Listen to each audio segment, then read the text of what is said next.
我而家唔知點算咯。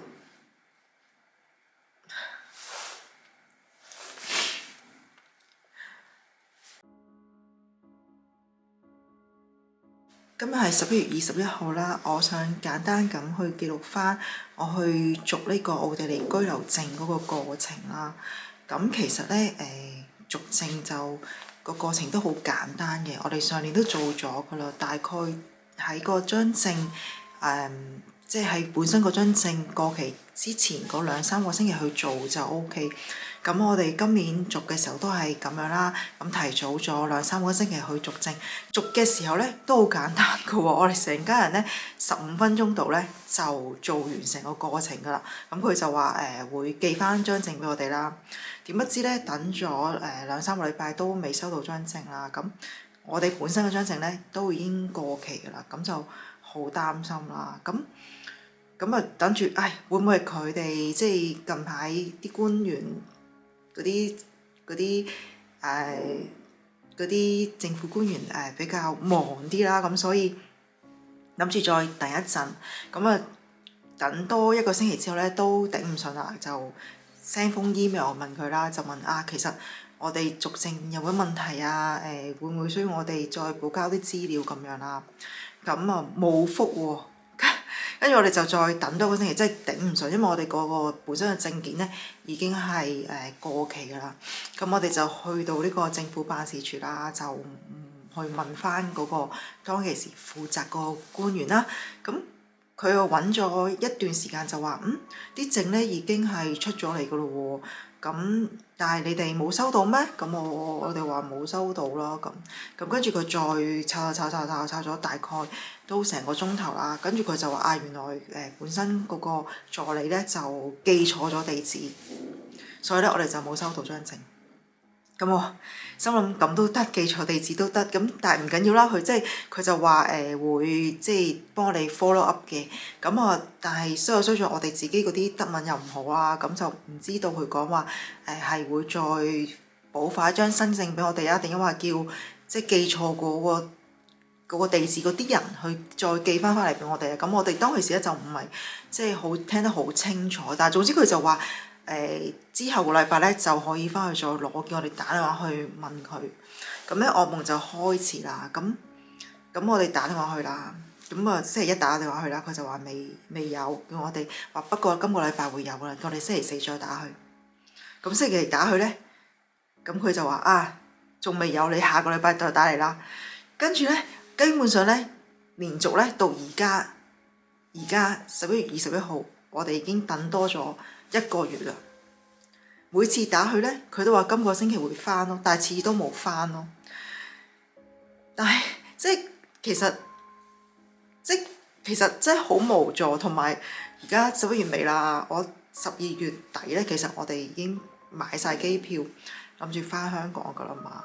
咁諗住翻香港過咗聖誕之後再翻嚟。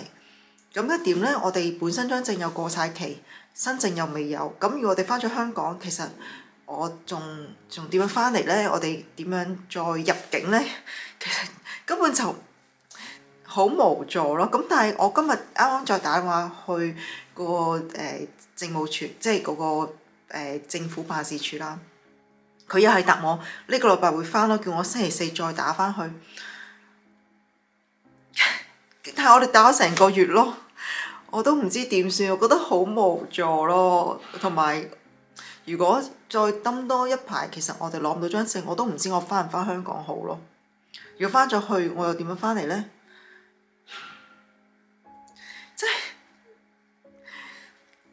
即係其實移咗民呢，我覺得如果平常嘅生活呢，就真係冇問題嘅。但係當遇到問題嘅時候，其實就真係好無助，唔知道我仲有其他咩嘅方法可以去解決啦，可以尋求協助啊。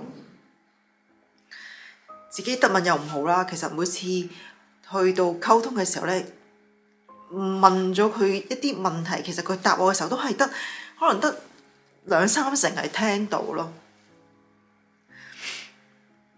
我而家唔知點算咯。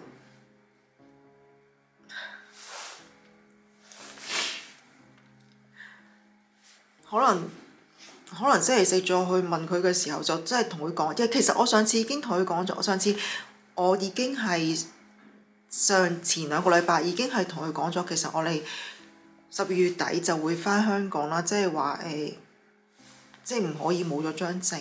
但係佢，我真係唔知可以做啲乜嘢咯。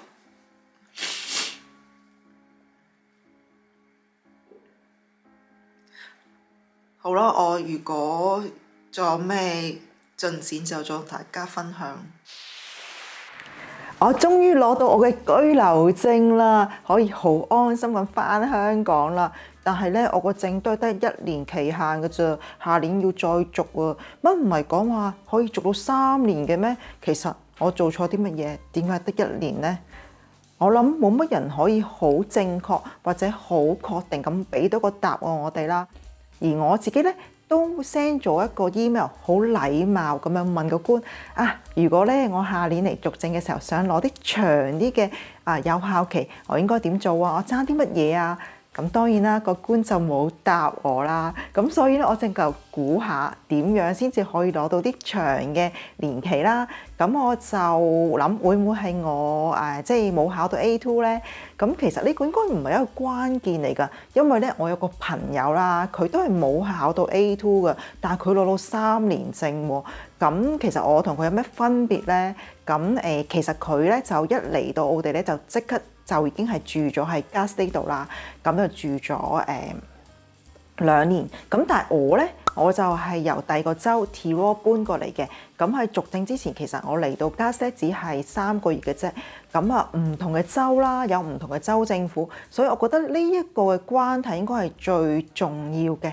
咁另外一個關係就係，即係可能我嘅德文真係太差。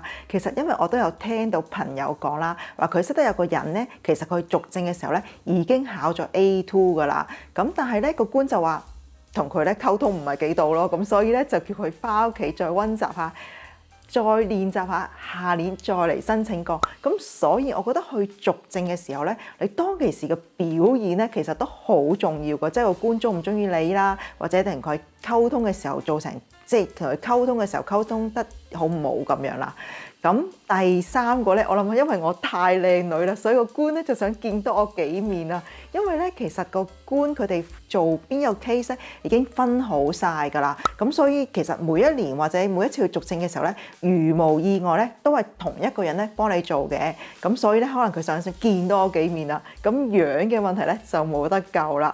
咁但係1年證就1年證啦，其實咧都只係每年去續嘅時候咧比較麻煩啊。咁其實續證前後咧都需要大概1個月嘅時間。咁嗰段時間咧就唔可以安排一啲即係出國去玩㗎啦。咁對我嚟講當然冇乜問題啦，因為我嘅證咧係10月到期嘅。咁前後都冇乜假期啊。咁但係如果你個證係喺呢個暑假嘅時候到期咧，就好煩啦。咁基本上嗰個暑假咧就廢咗㗎啦，就冇得話去玩咯。咁你只能夠喺奧地利裏邊玩啦，就唔可以出國啦。咁但係其實咧嗰個證卡喺暑假到期呢個例子都唔會好多嘅啫，因為咧其實1月份開始申請啦，咁批核個過程大概3至6個月左右，咁所以咧喺3月至6月咧就會批咗個證噶啦。咁個證嘅有效期咧，主要係根據翻佢幾時批你啊，咁同你幾時嚟攞個證咧係冇關係嘅。咁點解我去到10月咧？咁只係我申請嘅時候啱啱好咧就遇正呢個疫情嘅開始，所以就 delay 咗嘅啫。咁照正常咧就係3至6個月咧，你就批嗰張證噶啦。咁而家已經12月啦，咁如果你想攞2023年嗰個 quota 咧，我諗你而家個文件啊或資料嘅準備應該都七七八八噶啦。咁我咧預祝大家成功先，申請成功。但係如果你係第一次睇我 channel 而對呢個奧地利配額移民有興趣嘅話咧，我諗2023年嘅 quota 咧對你嚟講太蚊水啦。但係唔緊要，而家可以即刻睇我呢套片去認識多啲關於奧地利，睇下點解我會嚟奧地利啦。咁認識多啲，睇下奧地利係咪真係適合你，跟住先再申請2024年嘅 quota 啊。希望想移民嘅你哋都揾到適合自己嘅國家去移民啦。我哋下次見啦，拜拜。